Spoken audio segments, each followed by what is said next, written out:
Hey, Ira. Hey, how's it going? Ida. Aida. Maybe not Aida, but Aida. Oh, I need a holiday. That's what I need.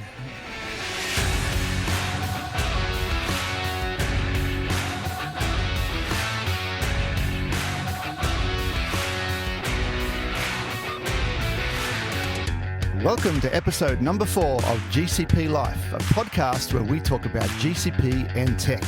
Today's sponsor is Kasna, and I'm your host, Stephen Bancroft. On today's show, Google spends up big, but somehow they're still in debt. Find out what's going on at Macquarie Bank. We talk about how Google has invested in the environment, and we get skilled up with some badges. But before we get to any of that, I want to introduce the co-host today, Ira Bailey. How are you going, Ira? I'm very good, thanks. And today we have a special guest who may join us a little bit more in the future. It's Troy Beebe. How are you going, Troy? G'day, how you going? Good. How's everyone's day been today? Hot. Hot. Busy. Hot and busy. All right, two things we don't want. Unless it's hot and relaxed and sitting by a beach, then that's pretty nice. Yeah, that's what it should be. Yeah, exactly. That's the only place it should be hot.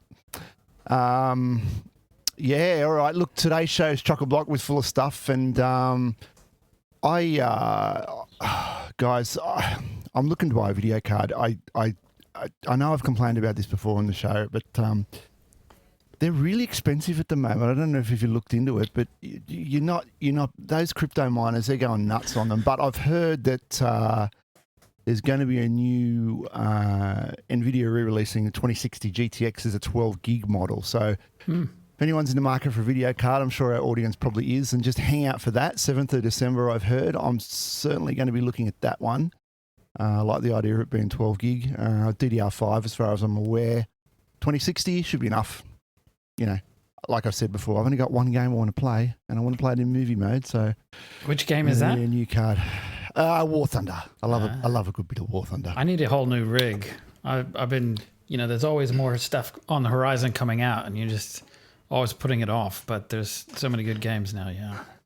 There are, yeah, and I think this card will do it. And apparently, it's going to be gimped for crypto mining, so it won't be so attractive to the miners. Low hash rate, I think. Exactly, model, yeah. So this could be the one that does it, that breaks the back of what's going on at the moment. Nice. Add it to the mortgage.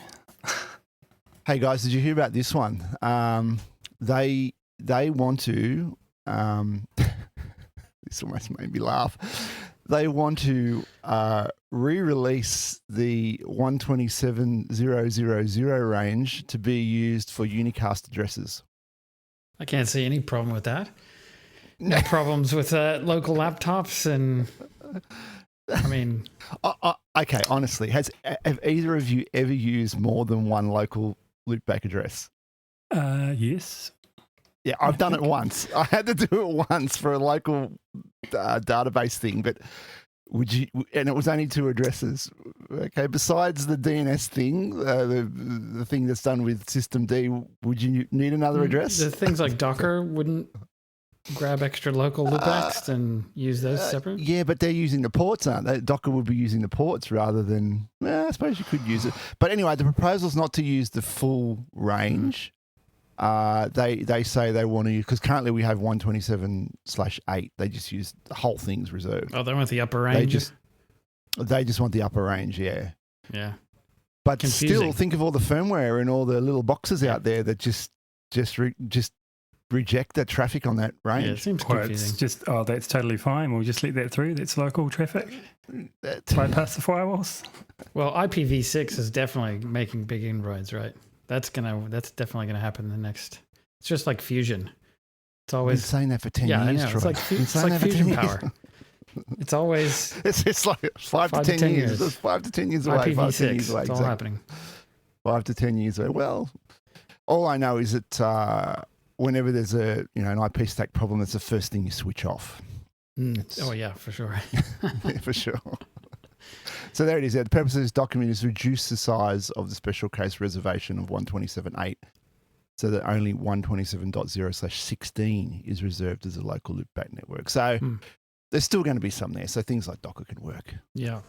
And for the odd time when you need that one extra, it's there. One other little thing we wanted to talk about, IRA. Apparently that's not right. Please explain. Yes. Yeah, the way you pronounce my name is Ida. Bit of a rolled it's a Maori Ida. name. Yes. As in IDA, just IDA. But spelled phonetically, IRA, but Ida. You can hear it Ida, slightly. and- There's a little mini rolled R in there. Sounds like ERDA to me. Ida. Yeah, it's needs some phonetic ERDA. spelling. ERDA.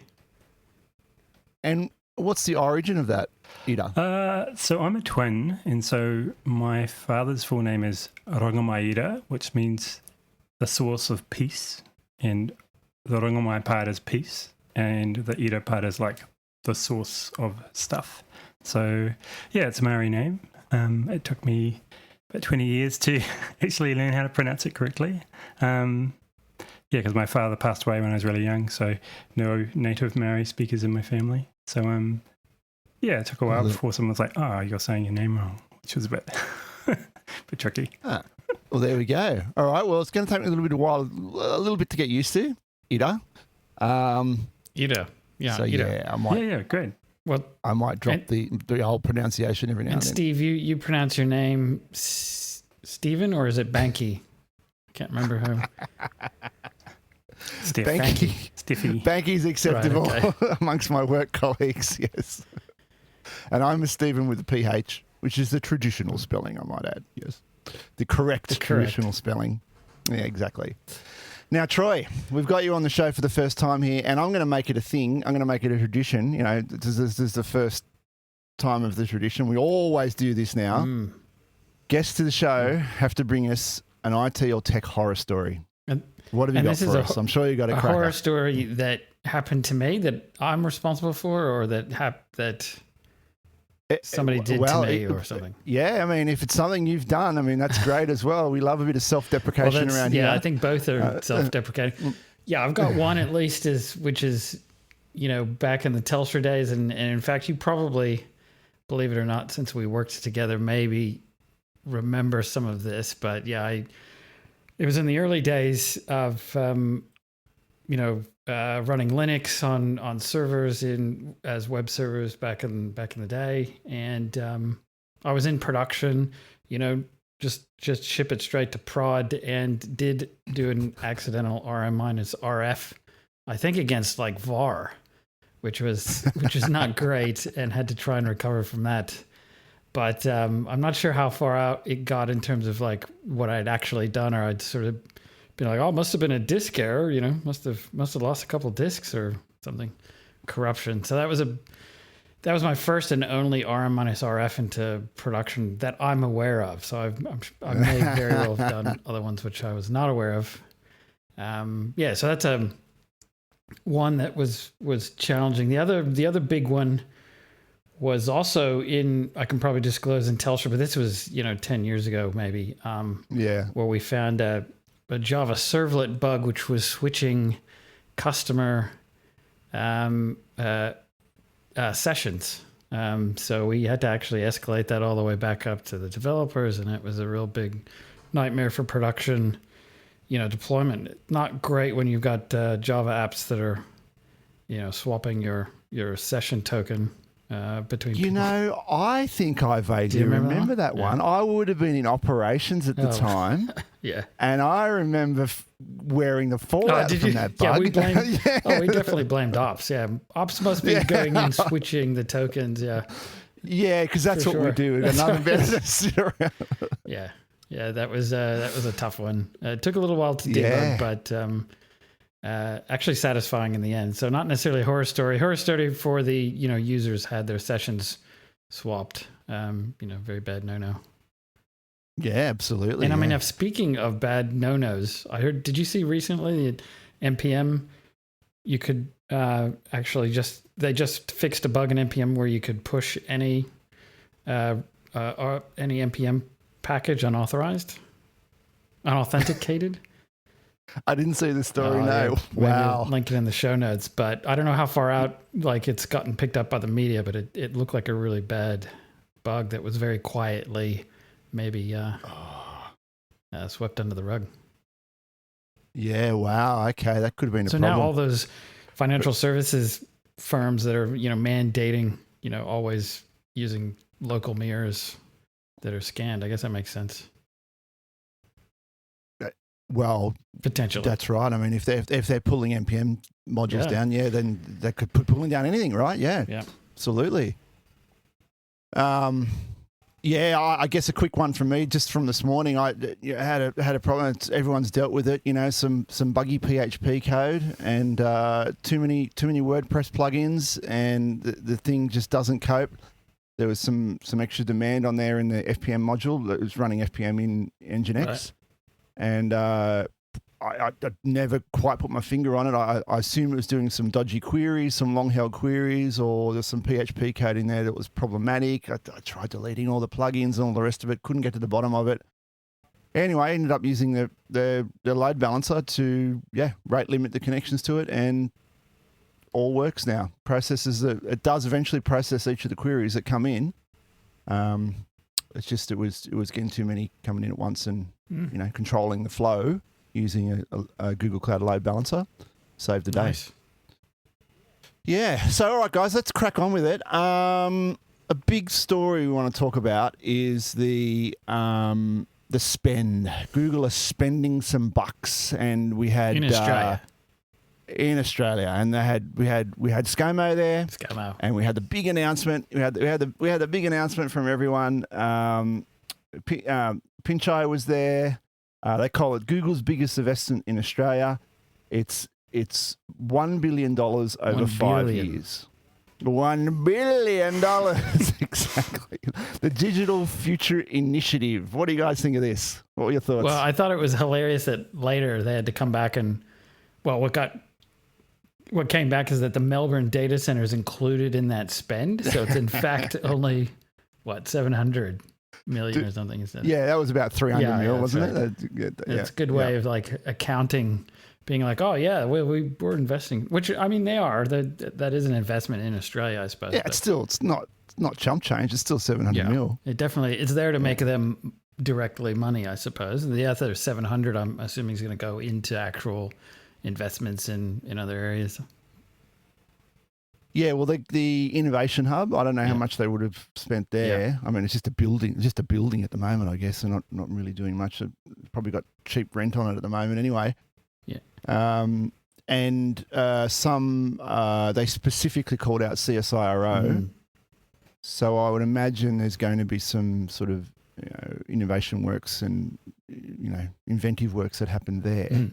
I think there's a big push for, quantum computing as well. I think there's a bit of a tech, I guess a lot of skills in Australia around that as well, especially quantum engineering, I think, which is in Queensland Uni. Is a whole field on that. Macquarie Uni do have a quantum computing programming program. I believe they want to try and get in partner with them. Well, they may already be. I don't know. Mm. The more investment they can actually, bring forward, I think that's actually going to help them a lot, being the third cloud, showing that there's commitment. I think in the early days, people were like, well, is Google going to stick around? What's sort of going to happen? Are they just testing the waters? But I think that will help.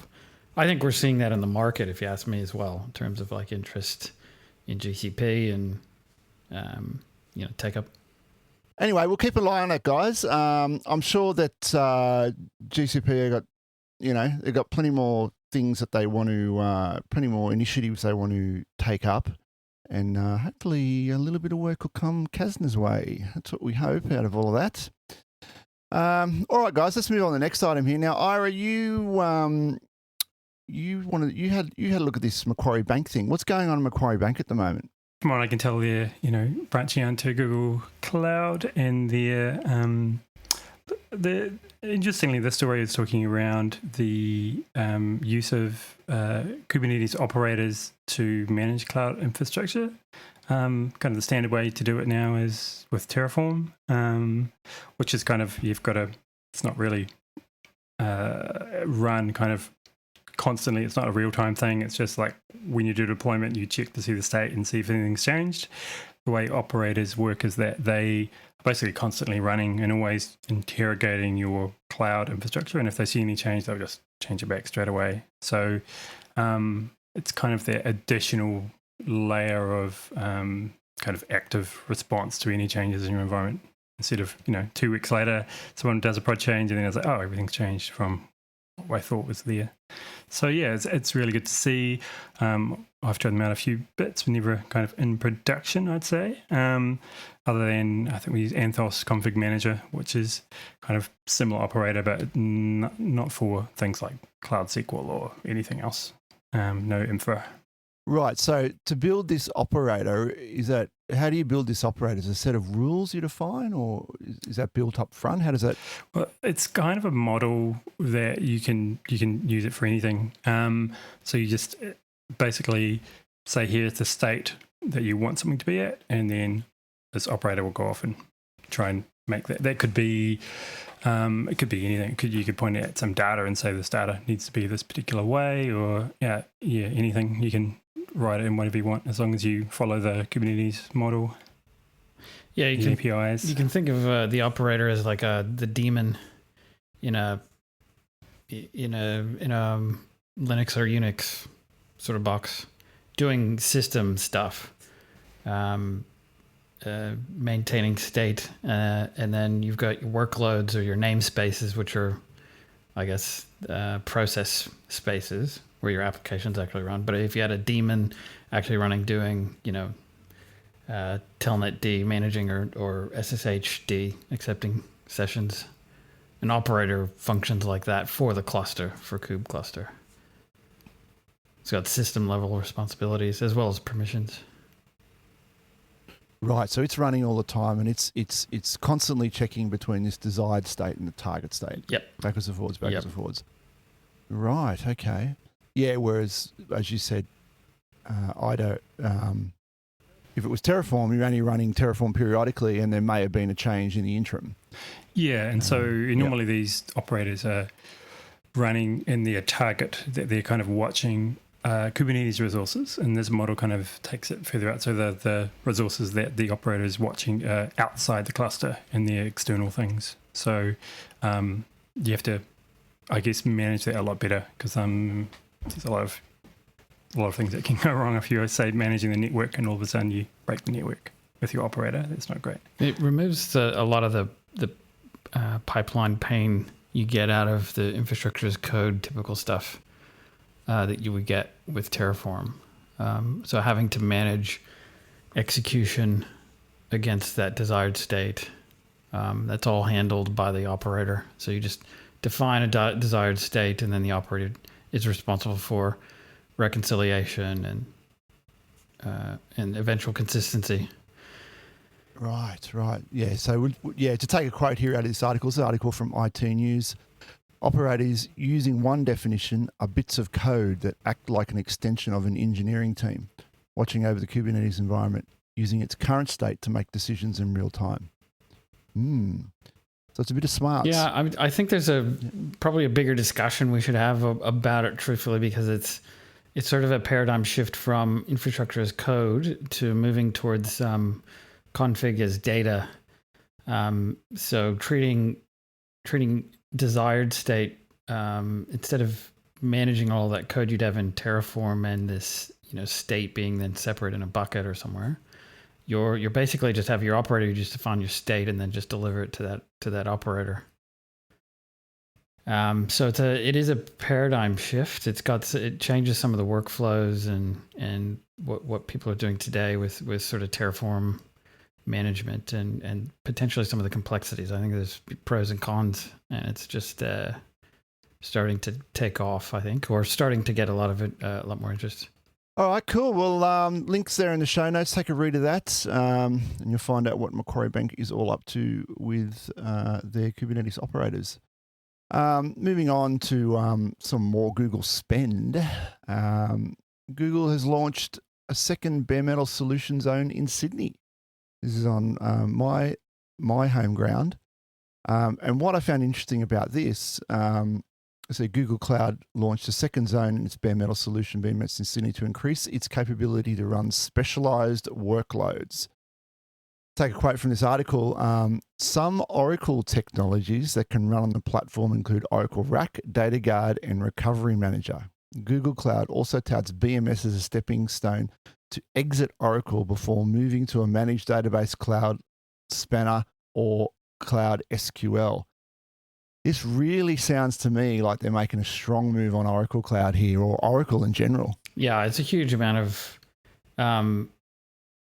anybody that's got Oracle RAC is going to want multi-zone because they're going to need, it's going to be their primary system of record or something like that. So what's preventing them from going into cloud is, A, Oracle licensing, but also B, redundancy. And well, that makes them want to get out of Oracle. Yeah. I guess if you've got, you've got 400,000 stored procs that you manage out of that runs your whole business and things like that, I guess. Yeah. But the vendor on the same day also announced it hired former VM exec Alistair Dias as vice president for Australia New Zealand. He leads the company's go-to-market strategy, relationship building, and operational execution locally. So yeah, they put in some big guns for it. Certainly, it must have spent up big time. And I think this also might be for GVM, Google VMware on GCVE as well as a second zone for GCVE. Is that right? So you can have multiple. That would make separate. That would absolutely make sense. Yeah. Yep. Making that redundant as we've seen. That would be very, very popular amongst people that want to move to VM in the VMware. Although, my personal opinion on GCVE is that that's really just a stepping stone, right? I mean, if people are on VMware now on-prem and they want to get into the cloud, then that's sort of the quickest and easiest way. You just move everything in GCVE. And then they can sort of take a dissecting pattern and sort of pull everything apart and move it into microservices in the cloud. Yep. Yeah. That's kind of how I see it. Yeah, but I guess they don't want to, similar to Oracle, if you're moving off of Oracle as well, you don't want to sacrifice your redundancy, potentially. No, absolutely. Yeah, and that they're going to need a second zone, of course, to do that. Yeah, we'll see if there are any more initiatives like that come out of them. But going from spending to losing, article here from Forbes, Google Cloud may have won the latest round of its battles against Amazon Web Services. This is from the 18th of November. This article mentions Google's revenue and how much in the hole they are, which is sort of counter to what we just heard, right? As a result, Google Cloud's revenue, well, I'll start at the top of the article here. So following on from the point we were just making about the Oracle, the Oracle push, this article does take a quote from Google saying it's really important to continue as act as we're insurgents and not to act as like we're incumbents, he said. And then further on, it goes down to say, as a result, Google Cloud revenue grew 45% over the year in Q3 21 with 4.99 billion in sales. By comparison, Amazon Web Services generated 16.11 in sales by a growth of 39% over the year. But unlike Google Cloud, AWS made 4.8 billion. Google Cloud is still unprofitable for the tech giant, with the unit posting an operating loss of 644 million, which is about what they're about to spend, interestingly enough. That's so worldwide, you've got one of course. hand worldwide, of course, yeah, and which I don't know. I mean, how long we've been around now with Google Cloud? 2008, right? Yeah, in terms of investment, they sort of really sort of spun up really only probably 4 years ago, I would say, maybe. And they didn't have much Australian presence, but yeah, I mean, I think even like a feature set, and then sort of look broader, like just around the sales capacity and organization, the number of people that it's required to sort of penetrate into the enterprise, which, you know, Amazon sort of had first mover advantage, so they didn't have to have a huge sales staff. But as the incumbent, but as the insurgent, yeah, you've really got to fight your way into a lot of accounts, and so it requires sales and a lot more staff to cover that. Yeah. To be that insurgent, and as we've seen from the previous article, that's right, and to be really aggressive with things. So I thought that was an interesting juxtaposition to point out how, you know, they're clearly spending money, but they know that they're behind the eight ball in a lot of areas. Yeah, I think maybe a couple of years ago they were given, I think, 5 years to basically try and get into the number 2 position, and I think that gave them the freedom to kind of sit making a deficit for as much as they can and for the next few years, I think. So they're just going to keep spending to try and get there. It's a bit tricky with how far ahead is Euro as well, comparatively on market share, but it depends on the market, I guess. All right, cool, guys. And I wanted to talk a little bit about we had COP26 on recently, right? And it's all about the environment, everything. And Google have shown a little bit of there's been a few things lately that came out. I think one of the things in Google Next was their green data centers. So now when you build something in the Google Cloud Console, you get a little green leaf next to the data center that are carbon offset. So you can choose to be, you know, environmentally friendly by your cloud, by the you know, whatever you build in the cloud. And this article came out. This is in Daji World. I think it's an Indian thing. They're talking about you know, world leaders committed to averting the worst consequences of climate change. And it was mentioned. It says it was 11 years ago at COP16 that the tech giant Google unveiled Google Earth, an Earth observation platform that combines a multi-petabyte catalogue of satellite imagery and geospatial data sets with powerful analyst capabilities. And for over a decade now, scientists and researchers have used it to detect changes, map trends, and quantify differences on Earth's surface. Now, I don't know if you guys have ever played with this, and maybe the listeners can as well, but it gives you a time lapse over the last 20 years of glaciers or deforestation, and it is quite amazing when you look at some of these areas. I think it goes back to 1984, so it's quite a big range of time there. Yeah, and all that data is free as well, and has been used by scientists and researchers for years as well, which is great. I don't know. I probably should have seen this before, but I hadn't seen it before, and I thought it was pretty cool. I thought it would be timely given that we just had COP26. My question would be, what are the other providers doing similarly? Are they also providing sort of offsets or information about the data center and how much your footprint is and ability to offset? Yeah, let's find out. Why don't we find out? Hey, I'm pretty sure AWS is doing nothing. So, well, I can't imagine that they would have this sort of data. Yeah. This is pretty significant as per the article. The article is saying they're multi-petabyte catalog of satellite imagery. Who else would have that? Yeah, certainly that. But I'm wondering about the offset, the little green leaf you said. Will the...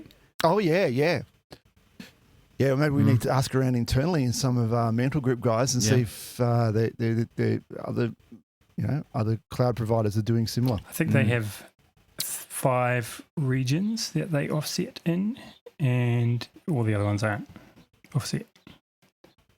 So, right. Yeah. So if you want to offset, you can deploy into those ones, which is US West, GovCloud, Europe, Frankfurt, Central and Canada, and Ireland. Yeah, look, another little feather in the cap there, I think, for Google Cloud. If they're the only ones doing it, then good on them. Someone's got to lead the charge and at least make an attempt, as we say. Now, I want to talk about this next item, which is an interesting video that Network Chuck. Now, I don't know if any of our listeners watch Network Chuck on YouTube. He's a pretty prominent YouTuber, network tech guy. He's got about 2 million subscribers. I think he gets about 100. He gets about 1 million views per video. He posted a video recently talking about Google Cloud badges, and he's gushing about the fact that you can sign. Well, right now you can go and you can sign up and you can get a 30-day free access to do as many Google Cloud badges as you like. What's a Google Cloud badge? Well, basically to get a Google Cloud badge, they put you into a simulated environment where you get given an objective and you need to complete that objective, and then it runs some tests on that environment and gives you a pass or a fail. You get the pass, you get the badge. Gives you a URL to the badge, and you can put the badge on your LinkedIn or wherever you like. So what it actually does is it's confirming that you can actually do the thing that you're claiming to do. Is this going to replace certification, do you think? Well, I think I did hear. Now, I think you mentioned to me about Looker. Well, yeah. What we've heard is that the Looker cert is, or it has been separate. Obviously, Looker was a separate company, got bought by Google. It did have its own certification process. Now, if that'll move into the professional certs, we don't know. But they are bringing out this sort of badge thing, or this skill sort of badge thing. So it might mean that you've got more, segments of skill that you qualify for, or maybe you have to have a bunch and then those roll up into a cert. I don't know. Hasn't actually been released. Won't be released till next year, I don't think. That is interesting, isn't it? You take the skills challenge on your own clock, and then you get 10 or 20 of them, and then that becomes the cert. Yeah, your developer cert or whatever it is. Is it better? I guess it's probably better in one sense, whereby there's always this contention between, do I just remember something parrot fashion, or do I actually need to know it in depth, right? And actually being able to implement it in an environment means you actually do genuinely know it. I remember I took the RHEL 300, which is the Red Hat Certified Engineer exam, years ago. I took that exam, and this is exactly what it was. You had to. This wasn't just a sit-down paper thing. You had to implement on a box what they ask you to implement, and the examiner would come over and check it. Yeah, the Kube certs are like that. Right, so they're just automating that process in a way here. Yeah, correct. Yeah. Which is interesting. We had kicked around here Kazna Cloud Wars, which would be sort of similar, where it's kind of like just a gamified sort of quick labs that you would do normally now, but gamified, so it will check and say, oh, you haven't actually done it. There's some of that in quick labs now, I think. It's like check my environment. You click that. And yes, I think these badges have evolved out of quick labs. That's right. So now it's a lot more checking a lot more parameters probably, and checking you actually have set it up. And I agree, Steve, there's like a way, there's like being able to click through stuff. Does that actually mean you know it as well, to advise somebody else on what to do? The difference between, data store and Bigtable, for example, would by just implementing Bigtable in a quick lab give you enough background on the theory behind Bigtable to understand enough? But I'm assuming these skill badges will try and cover that theory aspect as well, not just the, as you said, the sort of the rote point and click, or I hope so. Need a bit of both, that theory and practice. You really, really don't know something unless you've got in there and you've had, I think, a legitimate problem with it. When you're actually trying to solve an issue and you're forced to dive into, exactly what's going on with it, and then that one little piece, right? It's really hard to sort of go, well, for me anyway, this is my experience, to say, here's a subject, it's so broad, go and know all of this stuff. Well, give me a problem or give me a solution, and then I'll dive into that one thing, and then I'll know that, sort of deep and narrow. Yep. How do you test that, and the skill challenges obviously are going for that deep and narrow thing. You just have to do a lot of those, I guess. A lot of skills challenges. Yep. Then there's the broad, as a solution architect, let's say, or a data engineer, being able to look at, will they have that sort of, can you draw a full pipeline sort of end to end? But yeah, should be interesting. All right, but I'm going to give this a go. Still trying to get my developer cert at the moment, but if I get enough time and towards the end of the year, maybe I'll give these a go. All right, and this last item, guys. This is a bit of a tangent, and it's not strictly related to Google, but it's something that's affecting all of us, and it is work related, and it's something that absolutely fascinates me. What's going on? It's this idea of the Great Resignation. My understanding of it is we've come out post-pandemic. Everyone's been working from home. Everyone realizes, there's something better on the other side of the fence or whatever. And everyone's now kind of saying, well, do I want to do what I was doing before? Do I really want to work for this employer? Do I want to continue the way I've been continuing? And I think this is quite relevant for us in Mantle Group, because Mantle was just voted the number one great place to work, and it really is a great place to work. I don't have a jobs item today, but you should look us up for jobs. So I think it's kind of relevant to us, because my personal feeling at the moment is I don't need to go anywhere. I don't need to resign. I don't need to go and get a new job. But there is a lot of people out there that have that sentiment at the moment. Yep. You guys seeing this? How do you? What do you? Are you guys as fascinated with this as I am? I mean, I did like anthropology and sociology at uni, so I'm always very interested in big weird things that are happening. So I think it's quite, particularly in the US, it's like the quit rate, I think, is for the last month was 3% of the entire working population quit their jobs in the last month.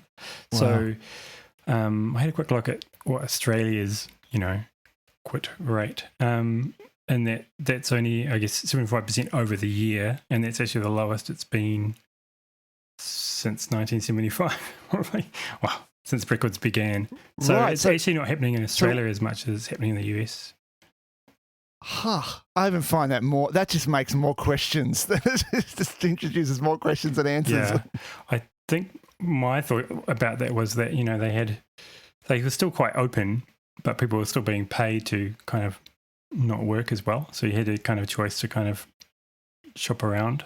And I think there's, for Australia, it's not, it hasn't really hit so much as well. No. Do you think our pandemic payments, I think you touched on it just then, would that be a contributor to that? I mean, that's kept people in their jobs, and then they've just gone back to normal afterwards. I think the minimum wage in Australia is, double kind of what it would be in the US. So you're not kind of living from tip to tip for a lot of people in the US who are working kind of that kind of lower level. Yeah. I suppose there are different factors in the US such as that would make it, more of an effect there than here. But it's the opposite. I just find it would be the opposite of what you would think would happen. Why would people want to quit their jobs when they're desperate for work? But the thing is, I guess as we come out of this recovery and people realise that there can be something better, then that is exactly what's going to happen. Yeah, I mean the whole remote and shifting of I guess the way people work has been pretty huge, and now I guess people are coming a bit more out of the lockdowns. I think maybe the way people are being treated as well in their work is there's a bit of a cultural aspect to this Great Resignation where people are trying to find a better work-life balance when you've gone from being at home and with your family and kids to 40, 50 hours a week away, and you're like, oh, actually, maybe I don't want to keep doing this for the next 5 years, Yeah. Anyway, guys, there's a great article there from Trello talking about it, and of course, they recommend using a Trello board to organise your life. But there are make some great points in, and I just find this subject fascinating. And whenever a story comes up, I read about it. The remote work thing is, I think, just to go back to your point there, Ira, is definitely a big factor in it. I think there's a very high expectation now that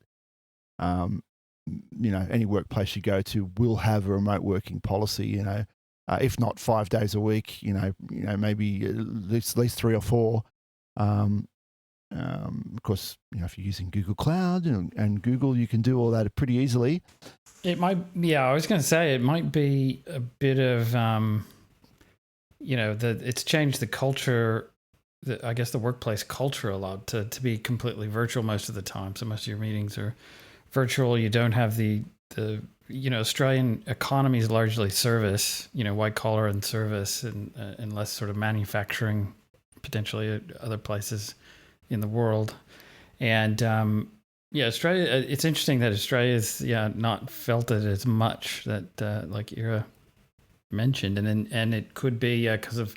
I mean, there's also the lockdowns, right? People probably aren't moving if there's lockdowns in terms of their.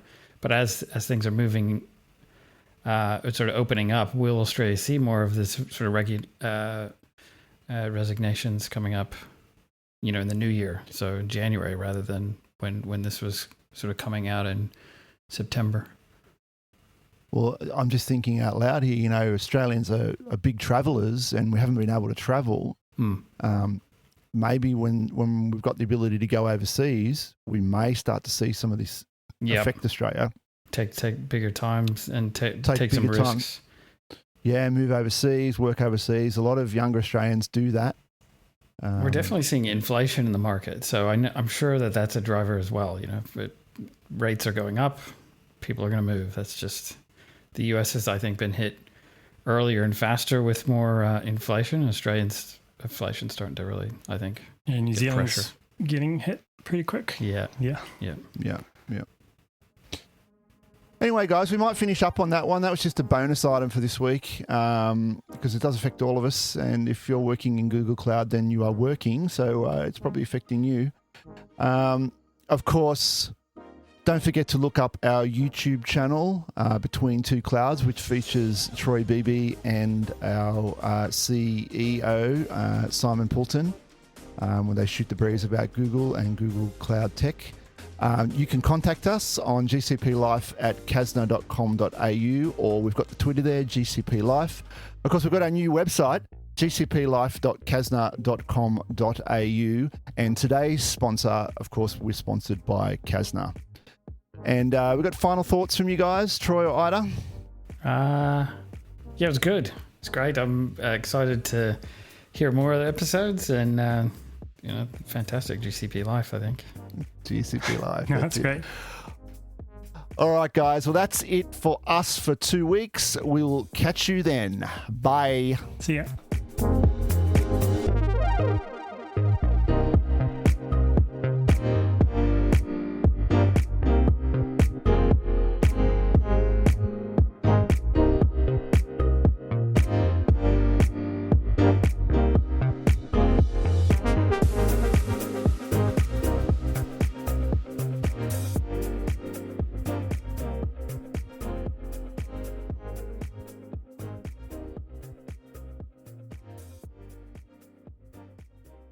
Does it sound any better? Oh, yeah. So Okay, much better. All right, let's take it from the top. God. Yeah. I'm going to have some fun editing that. And that's why you don't use the recording through Google Meet. But yeah.